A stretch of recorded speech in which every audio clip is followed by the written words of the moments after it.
Voilà, alors on appelle ça aussi les règles de Gillespie. Donc c'est un certain nombre de règles qu'on va voir ensemble, vous allez voir c'est assez naturel, qui permettent d'expliquer la forme des molécules en tenant compte en grande partie des répulsions électroniques. Donc comme c'est indiqué là sur la diapo, donc on va considérer un atome central, c'est souvent les premières molécules, et la répartition des autres atomes autour de cet atome central va dépendre bien sûr de leur nombre, donc du nombre de liaisons qui part de cet atome central, et aussi des doublés non liants ou alors des doublés vacants qui sont sur cet atome central. Alors, premier cas, c'est une petite molécule avec deux doublés. Donc, si vous considérez un atome central avec deux atomes autour de lui et deux doublés, et si vous raisonnez en termes de répulsion électronique, vous comprenez bien que les deux nuages électroniques ont envie de se placer les plus loin possible l'un de l'autre, puisque nuage électronique dit électrons qui sont chargés négativement, donc pour se mettre le plus loin possible les uns des autres, ils vont former une droite, donc un angle de 180 degrés entre les deux. Alors c'est par exemple le cas du chlorure de beryllium, BeCl2. Donc chaque fois on prend un petit peu de temps pour expliquer la procédure dans le modèle de Lewis qu'on a vu précédemment. Donc le beryllium, c'est le quatrième élément du tableau périodique. Refaites cette gymnastique avec moi si vous voulez, c'est comme ça que ça va devenir facile pour vous. 1s2, 2s2, donc dans la couche de valence, il y a deux électrons, les électrons 2s et les électrons 2p, pour l'instant, sont libres. Donc il y a un doublé qui est indiqué là en bleu sur la diapositive, et on envisage donc la géométrie d'une molécule qui existe, qui est BeCl2, donc deux chlores autour. Le chlore, c'est un peu plus d'électrons. Donc là, vous avez sur la couche de valence 3 doublés, plus un électron tout seul sur la couche 2p. Donc si vous envisagez des liaisons, vous voyez bien que les deux électrons du doublé de beryllium vont former, chacun une liaison avec l'atome de chlore. Donc, situation, sur le beryllium, il va y avoir deux lacunes électroniques et deux liaisons avec les chlores. Donc, le chlore, lui, respecte la règle de l'octet. Le beryllium, non, mais ça, on l'avait vu la fois dernière. Et vous voyez, il n'y a que, pour considérer la géométrie de cette molécule, il n'y a que ces deux liaisons qui se forment à partir du beryllium central à considérer dans cette approche de répulsion électronique. Donc, il est tout à fait naturel d'envisager une situation linéaire pour cette petite molécule. Autre exemple, une petite molécule maintenant avec trois doublés. Donc trois doublés.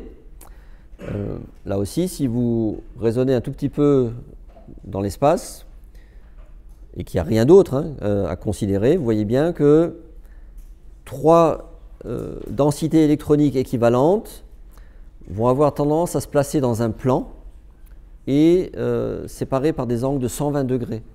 C'est la situation qui permet une répulsion minimale de ces trois densités électroniques. Voilà, donc l'atome central, les doublés qui se répartissent de manière homogène autour de cet atome central, et donc un angle de 120 degrés. C'est par exemple le cas du trichlorure d'aluminium, AlCl3, c'est une molécule qui est bien connue en chimie. Donc on refait la démarche. Il y a 3 électrons de valence pour l'aluminium, c'est l'élément numéro 13, si vous regardez. Donc un doublé, un électron célibataire, le chlore, on l'a vu tout à l'heure, Donc valence donc 3 pour l'aluminium, 7 pour le chlore. Donc en tout, hein, on applique là les règles du modèle de Lewis. 12 doublés, donc 3 qui partent de l'atome d'aluminium, avec une lacune électronique, et les 3 chlores. Okay, mais c'est des liaisons tout à fait équivalentes, liaisons simples, et donc la représentation, naturellement, c'est dans un plan avec des angles de 120 degrés entre ces liaisons. Donc là aussi, à cause de la présence de la lacune électronique, on dit de AlCl3 comme de BeCl2 que ce sont des acides de Lewis. C'est-à-dire que ces lacunes électroniques ont la tendance à réagir avec des molécules qui ont des doublés non liants sur eux, et qui sont à ce moment-là des bases de Lewis. 4 doublés à partir de l'atome central, eh bien, on a parlé aussi la fois dernière déjà sur la petite molécule de méthane et l'hybridation sp3. Mais donc là, vous voyez bien que si vous devez placer 4 densités électroniques équivalentes autour d'un atome, essayez de percevoir dans l'espace que la forme que va générer cette situation, c'est un tétraèdre. Donc l'atome central est au centre d'une figure tétraédrique. Donc les angles valent exactement 109 degrés et 28 minutes. Donc c'est le cas du méthane, on l'a dit la fois dernière. Dans le cadre des hybridations sp3, on forme 4 liaisons équivalentes pour le carbone. Dans le modèle de Lewis, donc 4 électrons de valence pour le carbone, 1 électron de valence pour l'hydrogène. Vous formez donc 4 doublés, très simplement, autour du carbone. Le carbone donc, respecte la règle de l'octet et donc vous formez ce qu'on appelle un tétraèdre. Et habituellement en chimie, on présente le tétraèdre tel que c'est indiqué sur la diapo. On met 2 liaisons dans un même plan, en trait plein. On représente une liaison qui vient vers l'avant, en plus sombre, et en pointillé, une liaison qui part vers l'arrière. Pour représenter, là maintenant nous avons une figure en fait tridimensionnelle, dans l'espace. Avant c'était une ligne, un plan, maintenant on est dans l'espace. Ensuite, il y a des cas particuliers. Donc ce qu'on a vu là, 4 liaisons en hybridation sp3, ça forme un tétraèdre. Il n'y a pas d'autre solution. Maintenant, il existe des molécules dans lesquelles vont intervenir des orbitales de type D. Orbitales de type D, vous savez, il y en a 5, vous vous souvenez, DXY, DXZ, DYZ, DX2-Y2 et DZ2. Et on peut aussi envisager des hybridations, SPD par exemple, pour comprendre comment des molécules s'arrangent, par exemple, autour d'un métal de transition, puisque les orbitales de type D, on va commencer à les trouver sur les métaux de transition, scandium, titane, vanadium, chrome, jusqu'au cuivre, etc. Donc dans ce cas-là, on peut aussi trouver, avec 4 liaisons autour d'un métal de transition, mais à cause d'hybridation SPD, cette fois-ci, des situations en fait qu'on appelle plan carré. Mais si c'est plan carré, ça veut dire qu'il y a quelque chose au-dessus et en dessous de l'atome qui va empêcher le tétraèdre de se former. Et ce quelque chose, c'est probablement des électrons qui sont encore là sur des orbitales de type D qui occupent cet espace. Donc on trouve des géométries plan carré, on les appelle CP. C'est représenté là, l'atome central est entouré par les 4 liaisons dans un même plan. Mais vous comprenez bien que s'ils sont dans un même plan, c'est qu'il doit y avoir quelque chose au-dessus de ce plan et en dessous de ce plan. Et ce quelque chose, ce sont des électrons qui proviennent des orbitales de type D. Puisque là, nous sommes dans, par exemple, des métaux de transition. L'exemple qui est donné là, proposé par ma collègue, c'est le tétrachloroplatinate, donc un platine entouré de 4 atomes de chlore. Et c'est une molécule qui existe. Il y a des preuves expérimentales par diffraction de rayons X ou des méthodes spectroscopiques qui montrent qu'effectivement, cette molécule est dans une situation plan carré et pas dans une situation tétraédrique. Donc pour nous, ça veut bien dire que ce n'est pas une hybridation comme le carbone ou l'oxygène sp3, c'est autre chose. Et donc, maintenant vous à l'université, vous pouvez savoir que ce genre de choses existe, c'est indiqué clairement sur la diapo, quand l'atome central est un élément du bloc D du tableau périodique. Donc bloc D, ça veut dire ces fameuses orbitales de type D que j'ai citées juste avant. Autre situation, dans le cas maintenant de ce qu'on appelle l'hypervalence, qu'on a déjà cité, le phosphore peut être en hypervalence, peut avoir plus que 4 doublés autour de lui, c'est 5 doublés. Donc si vous avez 5 doublés, dans une répartition homogène, eh bien vous faites une bipyramide trigonale, BPT, qui est représentée là sur la diapositive, encore une fois dans cette sphère. Vous avez l'atome central, 3 atomes qui se mettent dans un même plan avec un angle de 120 degrés, ou 3 liaisons, et au-dessus et en dessous, 2 autres liaisons à 180 degrés. Donc ça, c'est la situation la meilleure pour une répulsion minimale des doublés se formant entre ces atomes. Exemple, pentachlorure de phosphore, c'est une molécule qui existe. Nous avons les preuves expérimentales de la forme de cette molécule. Mais là, de manière tout à fait naturelle, c'est la bipyramide à base trigonale, un atome de phosphore, il est en hypervalence bien sûr, puisqu'il a plus que 8 électrons qui l'entourent. C'était les exceptions à la règle de l'octet, vous vous souvenez. Et puis, donc, vous avez 5 atomes de chlore autour de lui. Maintenant, dans le cas, encore une fois, où il y a des orbitales de type D, donc des électrons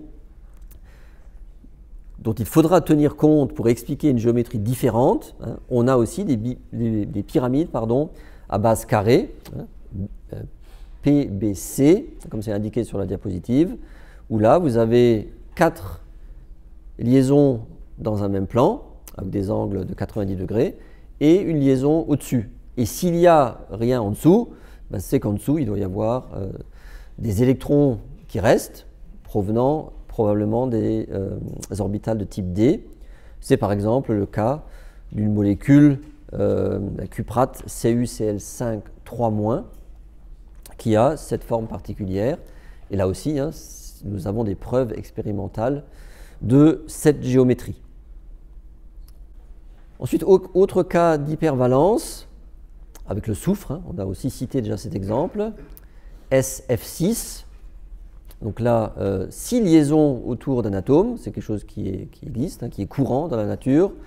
Et là aussi, de manière tout à fait naturelle, quand les 6 liaisons sont équivalentes et qu'il n'y a rien d'autre de particulier autour de cet atome central, eh bien 6, ça fait en fait l'octaèdre.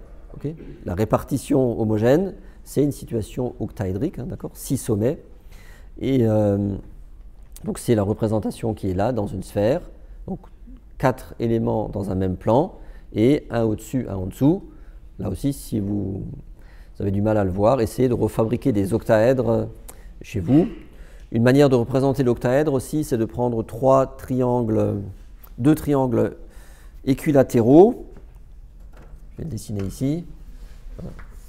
Si vous représentez l'octaèdre, vous pouvez aussi le représenter comme ça, l'atome central étant là. Donc vous avez 3 atomes dans un même plan, ici, et 3 autres atomes dans un autre plan. Et l'atome central, que je représente de manière un peu différente, voilà une représentation aussi de la situation octaédrique.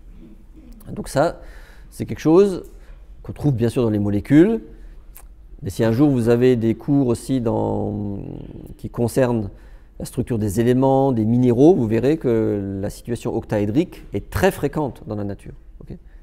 Maintenant, on va regarder un peu plus dans le détail. Les cas des liaisons multiples, on a vu déjà dans ce cours qu'il existait des liaisons doubles, des liaisons triples. On peut les expliquer de différentes manières. Donc à ce moment-là, on considère dans cette théorie des répulsions électroniques qu'on ait une liaison simple, double ou triple, on va considérer un seul doublé pour considérer la répulsion. Et pareil pour le cas des électrons célibataires. Par exemple, la molécule de formaldéhyde, qui se forme à partir d'hydrogène, de carbone et d'oxygène, si vous comptez le nombre de doublés dans la théorie de Lewis sur cette petite molécule, vous en trouvez 6. Donc depuis le carbone, il y a 4 liaisons qui vont se former, donc 2 liaisons simples, une liaison double, donc liaison double vers l'oxygène, 2 liaisons simples vers l'hydrogène. C'est une géométrie plane, okay, la même que l'hybridation sp2. Le cyanure d'hydrogène, donc là, un hydrogène, un carbone, un azote. Il y a une triple liaison entre le carbone et l'azote. Et cette triple liaison, on la considère en fait comme un seul doublé dans la répartition électronique. De l'autre côté, vous avez une liaison carbone-hydrogène, donc la molécule est linéaire. Alors maintenant, on va voir de manière un peu plus générale quelle est la géométrie des molécules de type A, X, M et EM. X étant les atomes liés à l'atome central et E étant les doublés non liants. Et puis on verra aussi le cas éventuellement des électrons célibataires. Alors le nombre total de doublés liants et non liants, donc M plus N, est déterminé donc par la figure de répulsion telle que nous venons de la discuter. Donc s'il y a des doublés non liants, comme c'est indiqué, le nom de la géométrie de la molécule est donné par une partie de la figure de répulsion, car on ne tient compte que des atomes, on va le voir. Exemple, l'ammoniac, NH3, il faut considérer, dans ce que nous avons vu précédemment, que l'azote est dans une situation de type sp3, mais si vous envisagez l'hybridation sp3 pour l'azote, eh bien vous voyez qu'il reste en fait un doublé déjà plein avec 2 électrons et 3 possibilités de faire des liaisons. Ça va se faire avec les hydrogènes, mais le doublé non liant existe et reste sur l'azote. Et donc dans la figure de répulsion, bien sûr, il faut en tenir compte. Donc ça forme effectivement un tétraèdre globalement, mais ce tétraèdre inclut le doublé non liant. Et si maintenant on regarde juste les atomes, l'azote et les 3 atomes d'hydrogène, eh bien la forme, vous voyez, est celle qui est là, c'est une pyramide à base triangulaire. Mais attention, vous voyez, pour comprendre la pyramide à base triangulaire, il faut d'abord avoir la vision de la partie donc, gauche là, sur la diapositive, cet azote avec son doublé non liant. Et les 4 doublés, donc 3 liants et 1 non liant, forment une figure tétraédrique autour de l'azote. Mais maintenant, si on considère que les atomes, ça vous donne une pyramide à base triangulaire. Vous avez compris? Bien. Exemple 2. Le difluorure de xénon. Si vous regardez la situation du xénon, vous voyez en fait qu'il y a 3 doublés qui restent autour de lui, okay, et il forme 2 liaisons avec le fluor. Eh bien, la figure de répulsion, c'est celle qu'on a vue tout à l'heure, la bipyramide à base triangulaire, okay, BPT, comme s'il y avait donc 5 liaisons, 5 doublés autour de cet atome central, ici le xénon en l'occurrence. Mais maintenant, si on regarde juste les atomes et qu'on fait fi des doublés non liants, eh bien la molécule est linéaire. Donc le xénon est au milieu de 2 fluors. C'est OK? Donc, vous voyez, quand il y a des doublés non liants, il faut regarder dans un premier temps la position de ces doublés non liants. Alors maintenant, quelques considérations sur les angles de liaison. Quand tous les doublés qui partent de l'atome central sont les mêmes, donc, soit avec les mêmes atomes, soit si c'est tous des doublés libres, les angles entre ces doublés, donc ces structures électroniques, ces densités électroniques sont les mêmes. D'accord ? Donc ça va. Maintenant, on va voir que par exemple comme dans NH3 qu'on a vu à l'instant, eh bien, le fait d'avoir un doublé sur l'azote et 3 liaisons NH3, eh bien, les angles entre ces 3 liaisons sont un petit peu différentes. Alors on va utiliser une règle qui est indiquée là. La répulsion de 2 paires non liantes est supérieure à la répulsion d'une paire non liante paire liante qui est supérieure à 2 paires liantes. On va voir concrètement ce que ça veut dire. C'est dans ce sens-là. Exemple. Pour le méthane, c'est une hybridation sp3 pure, 4 liaisons équivalentes autour du carbone. L'angle est celui du tétraèdre parfait, 109 degrés 28 minutes. Maintenant, NH3, je vous ai dit, l'azote est aussi dans une hybridation sp3, mais cette fois-ci, il y a un doublé non liant qui reste sur l'azote, et ce doublé possède une répulsion électronique un peu plus importante que s'il y avait une liaison qui s'était formée là. Et donc, on constate que l'angle, vous voyez, entre les 3 liaisons restantes depuis l'azote est un angle qui est un peu plus petit, 107 degrés 6 minutes.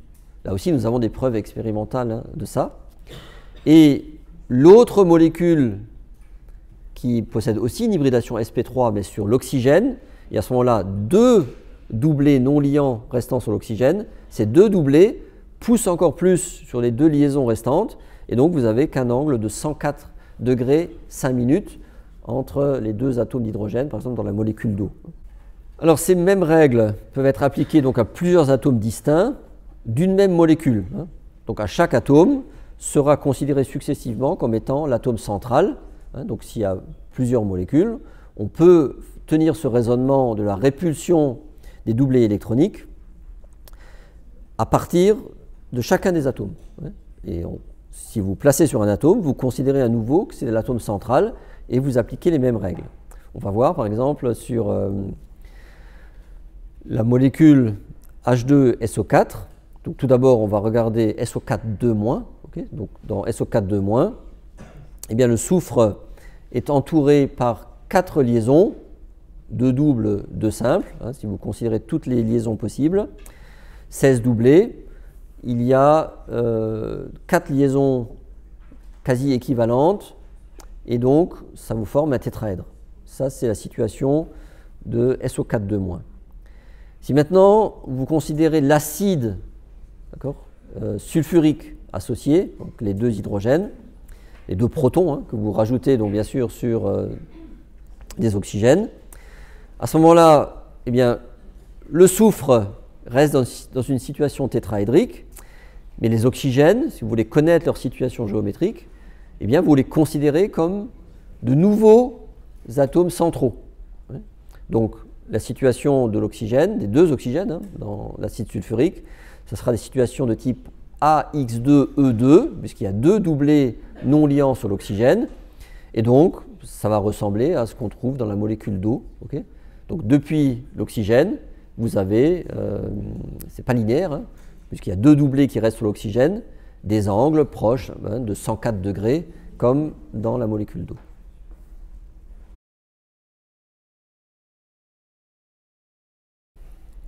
Donc maintenant, on va voir une propriété supplémentaire des molécules, c'est le moment dipolaire. Et cette notion de moment dipolaire, on l'explique maintenant, puisque, bien sûr, vous allez voir, elle est beaucoup dépendante de la géométrie de la molécule. Donc pour trouver si une molécule possède un moment dipolaire ou non, bien sûr, il faut connaître la géométrie de la molécule. Sinon, on ne peut rien dire. Donc, il existe des molécules polaires et des molécules non polaires. Donc, bien sûr, quand la molécule est monodiatomique, le doublé électronique mis en commun est partagé de manière égale. Donc, la densité de part et d'autre, F2, N2, O2, etc., eh bien, est totalement équivalente. Donc il n'y a pas sur un atome plus de densité électronique que sur un autre. donc il n'y a pas de moment dipolaire. Il n'y a pas une dissymétrie, si vous voulez, de la répartition des électrons. A contrario, dès que vous formez une molécule avec deux atomes différents, donc deux électronégativités différentes, est-ce que vous comprenez bien que l'atome le plus électronégatif est celui qui va tirer vers lui la plus grande partie de la densité électronique. Et donc, vous générez une dissymétrie de la densité électronique, et ça fait apparaître un phénomène, si vous voulez, électrique sur la molécule, c'est le moment dipolaire. Vous voyez? On fait en fait un petit dipôle entre un endroit où il y a un excès de charge négatif et un endroit où il y a un déficit de charge négatif. Donc on dit que la molécule, que la liaison est polarisée et vous formez un petit dipôle. Et bien sûr, l'excès de densité électronique est vers l'atome le plus électronégatif. Voilà, donc typiquement, si A est plus électronégatif que B, vous voyez bien que c'est représenté comme ça sur la diapo. On met les deux électrons un peu plus proches de l'atome le plus électronégatif. Et donc, le delta moins, delta plus, représente, si vous voulez, une charge partielle que porte l'atome dans cette liaison covalente. Vous vous souvenez tout au début de cette partie-là sur la liaison, je vous avais expliqué que le cas extrême, c'est lorsque vous formez une liaison ionique. C'est-à-dire qu'un atome prend complètement l'électron de l'autre. L'exemple, c'est NaCl, le sodium, Na+, donne complètement son électron au chlore qui devient Cl-. Et donc là, on a vraiment Na+, et Cl-. Maintenant, quand les liaisons sont covalentes, c'est jamais totalement ionisé, d'accord, mais il y a une tendance qui est un delta plus et un delta moins. Donc c'est indiqué là. Si la liaison est purement covalente, donc dans les atomes, lorsque les atomes sont les mêmes, N2, O2, F2, etc., le delta est égal à 0. Lorsque c'est une liaison purement ionique, ce delta est égal à 1 ou 2. Et quand c'est une liaison covalente, polaire, eh bien, ça varie entre 0 et 1. Donc c'est une densité partielle de charge. On considère d'ailleurs que c'est toujours compris entre 0 et 1. Et on l'adapte bien sûr au degré d'oxydation potentiel dans le cas des liaisons ioniques. Alors ceci provoque dans les molécules donc la présence de ce qu'on appelle un moment dipolaire. Et la convention, en tout cas dans ce cours, c'est de représenter le moment dipolaire avec une flèche partant de delta plus vers delta moins. Okay, donc on représente un moment dipolaire, donc c'est une dissymétrie de charge électrique sur la molécule par une flèche, qui est dirigée vers l'atome qui porte plus de charge négative, donc le plus électronégatif.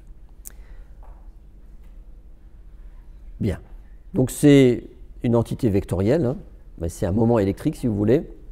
Le moment dipolaire induit par ces deux charges, donc c'est un phénomène coulombien d'une distance qu'on peut connaître entre les atomes, petit d, c'est en fait Q fois d, donc dans le modèle de Coulomb. Et si vous l'amenez en charge élémentaire, ce Q vaut plus ou moins delta fois E, E étant la charge élémentaire qui vaut, je vous rappelle, 1,6 10 moins 19 coulombs. D'accord ? Donc ça, c'est le sens physique du moment dipolaire.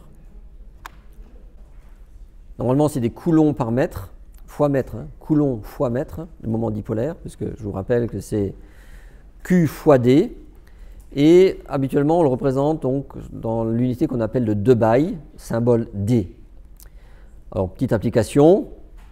Donc, si vous calculez le mu généré par deux charges plus E moins E, distant de 1 angstrom, vous appliquez la formule qu'on a vue tout à l'heure, 1,6 10 moins 19 fois 10 moins 10 en mètres. Ça fait 1,602, donc 10 moins 29 coulombs fois mètre. Et en Debye, eh bien, vous divisez par la valeur du 2 bail en coulomb mètre, 3,33 10-30, et vous trouvez 4,8, donc ce n'est pas un point, il faut mettre une virgule, 4,8 2 bail. C'est le moment dipolaire entre deux charges, plus, moins, séparées de 1 angstrom. Donc ça vous donne un ordre d'idée. La plupart des molécules auront des valeurs inférieures, bien sûr, à cette valeur pratiquement extrême de 4,8 2 bail, qui correspond donc à deux charges vraiment plus, moins, séparées d'1 angstrom. Alors par exemple, dans la liaison HF, la valeur expérimentale du moment dipolaire, c'est 1,82 2 bail. Ça correspond à une distance de 0,92 angstrom entre le fluor et l'hydrogène. Okay. Donc, si on regarde, si on ramène ça au 4,8 2 bail d'une charge complète, on peut remonter à delta. Et vous voyez que delta, à ce moment-là, c'est 0,41. On applique la formule dans l'autre sens. Vous ferez des applications. Donc 0,41, donc c'est la charge, le delta de charge que porte l'hydrogène en plus, le fluor en moins sur cette petite molécule, en considérant donc cette manière de calculer le moment dipolaire. Donc c'est bien sûr un cas où le moment dipolaire est fort, puisque la différence d'électronégativité entre l'hydrogène et le fluor est important. D'ailleurs, ça sera souvent le cas lorsqu'il y a le fluor, parce que vous savez que c'est lui qui a l'électronégativité la plus forte. HCl, alors le chlore étant moins électronégatif que le fluor, on va trouver un moment dipolaire plus faible, 1,07. On connaît la distance chlore-hydrogène, 1,36 angstrom. Vous faites le calcul, vous trouvez 0,16 pour delta. Donc on dit que c'est polarisé à 16%. Vous pouvez représenter la molécule de cette manière. NaF, alors là, on est dans un cas maintenant, vous imaginez bien, ça va être une liaison ionique. La différence d'électronégativité entre le sodium et le fluor est très importante. Sodium, c'est pratiquement pas électronégatif, le fluor, c'est le plus fort. Là, on trouve 8,16 2 bail pour cette molécule, mais ce n'est plus une molécule, c'est un solide, avec une distance de 1,85 angstrom, vous voyez, et on dit que la liaison est polarisée à 92%. En fait, c'est une liaison ionique. En réalité, c'est pratiquement totalement polarisé, mais effectivement, puisque j'ai travaillé un peu dans le domaine, si vous regardez les cartes de densité électronique du composé ionique, il y a quand même un petit partage, évidemment, des nuages électroniques, c'est jamais à 100%. Vous voyez, dans cette approche-là, dans cette approche moléculaire, on trouve 92% de polarisation.